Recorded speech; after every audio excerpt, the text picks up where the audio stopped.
Hello everyone and welcome to another Daily Muppet.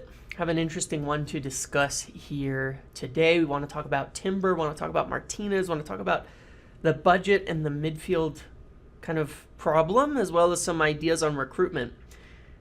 Trying to kind of go through some of the thought processes in this video because some things are still quite a bit confusing considering we're on the verge of summer. Whereas in the last couple of years, it's been fairly clear what United intend to do. This year, it's not. So let's talk about it. First and foremost, on Timber. The last video I put out on Monday was talking about how we might be closing in on Timber, how we had discussions back in April with his representatives, and we're waiting for the season ends to see if we would pursue that further with Ajax. Then there were, since then, some reports that we had open talks with Ajax. There are people out there making claims that the deal is done. There are people out there making claims that the personal terms are done. I'm not really going to contest anything on that.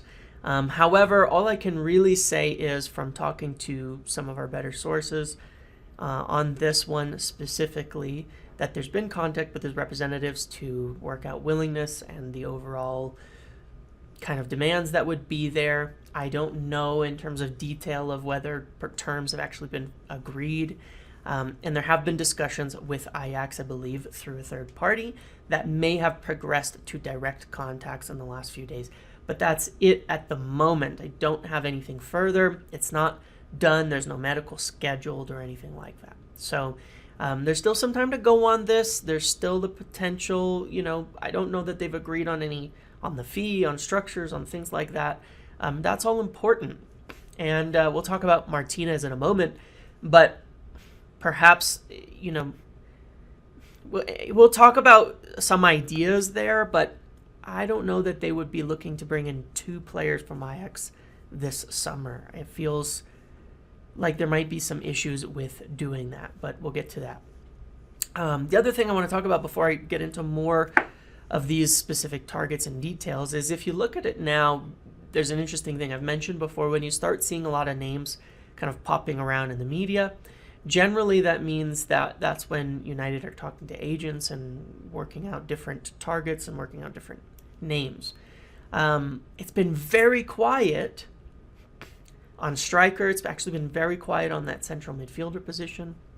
It's been quiet again on fullbacks and things like that. But you're getting a lot of talk of Timber, of Martinez, of Phillips, of Torres. So it seems like it's still a lot of talk in the defensive midfield and center back areas, which leads me to believe those areas are not set in stone. They're still exploring the agents, coming up with the lists, the prices, the things like that to nail down exactly what they want to do.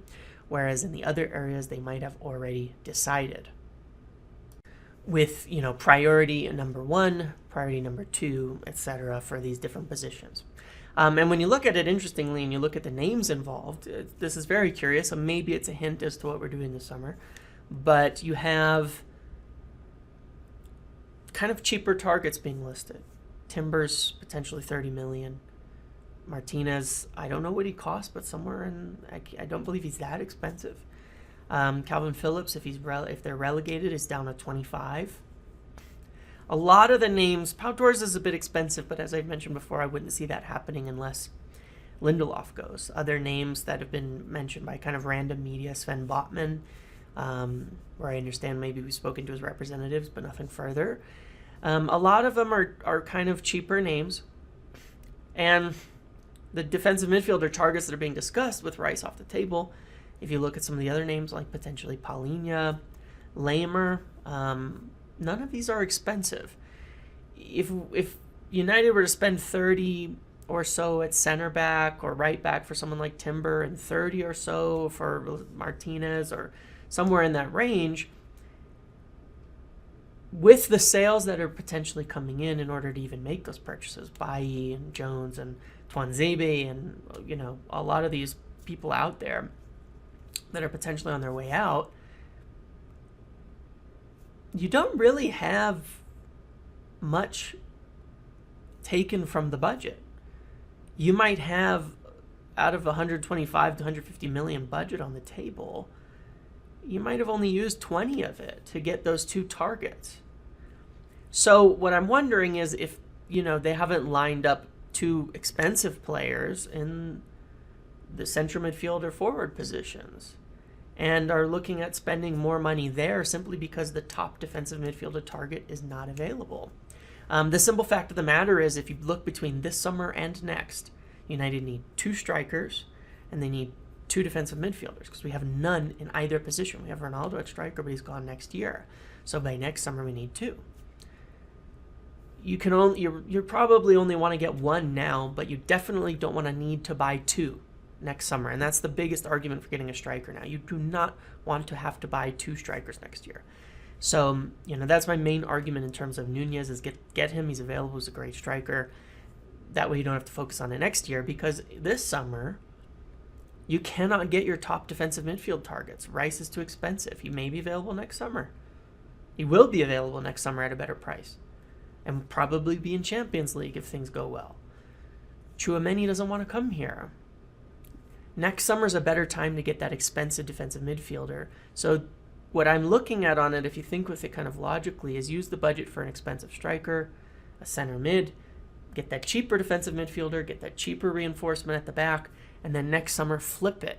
Get a cheap striker, get an expensive defensive midfielder, potentially an expensive center back.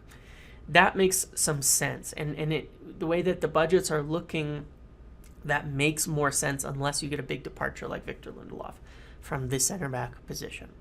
So that's just a little bit of the thinking I'm looking at with how the things are going, that maybe they've settled on what they want to spend up front and at center mid, and they're exploring still in the targets for the back that might be cheaper cover type signings. But we'll see as they press ahead on that. The only striker name that we've really continued to be linked with in England is Darwin Nunez. Again, today, from McGrath dropping the name, Ornstein on Monday. And so that's just why I say that, is we've only been linked with the expensive striker, really. So anyway, let's talk about some of these targets. Calvin Phillips, one of the concerns now is there's reports coming out that potentially Manchester City might be interested in moving for him to replace Fernandinho. If they don't go down, that signing is tough anyway. But add to that City potentially being in the mix, and I think there's some truth to that, we could miss. We could miss on him. It really could. That's definitely a concern. Luckhurst poured a little water on Conrad Lamer, and I understand why. It has its links to Ralf Rangnick. It has its links, of course, to Leipzig. And right now, United are just not hot on anything to do with Rangnick or that kind of setup. He's going to be his coach at Austria. It's just there may be feeling like there's too much connected between them, even though the club have looked at him. So I get why that one, one might have some doubts at the moment. And then there's the Martinez link, Lisandro Martinez. He's a center back, but you got to wonder, he has played defensive midfielder a bit as well. He has the skill set and the type. If there is a center back who would play defensive midfielder, from asking people who watched him a lot more than I have, which is very little, they say it could make sense for him to be a defensive midfielder. So then I'm wondering, if we don't get Calvin Phillips, is Martinez the alternate to come in and play defensive midfielder and cover center back as needed as that fourth center back? Could be. That could be an actual plausible option. One would hope, personally, I would hope alongside someone like Timber, but imagine there could be, what if they switch the priorities there? Get Martinez as the DM and center back, or maybe it's in addition, a center back who's also a defensive midfielder cover for another signing. I'm just saying there's a lot of flexibility to a signing like that. I haven't heard of any contact or anything pressing forward, but I did mention on May 9th that he was one of the only two names available at Ajax, Timber being the other, with Mazraoui and Gravenberch off to Bayern, that Ten Hag was interested in. And people will say, well, what about Antony? My understanding is he's definitely interested in Antony, but he's one of the least likely signings because of his price. He's not necessarily ready or proven enough to step up to this level, and he's very expensive, 60 million, 70 million plus. You'd have concerns he might go the way of David Neres, who was very hyped a few years back, didn't move, and his career kind of fell off a cliff. I'm not saying he will, but you got to be careful, and that's a very expensive signing there. So there's no guarantees of getting anyone from Ajax, much less two. But maybe if we're struggling to do it, I mean, Ajax are practically having their whole team ripped apart right now. Bayern are getting 2, albeit one is a free agent. So we'll see there. I think that's something just to pay attention to, because I don't believe that we're going to pursue all these Ajax targets or all these Dutch targets, but Martinez and Timber make a lot of sense. So we definitely keep an eye on that. Another piece of news that I'll say, and this could add up, if we're missing on these lower targets, we know that De Jong didn't want to join United.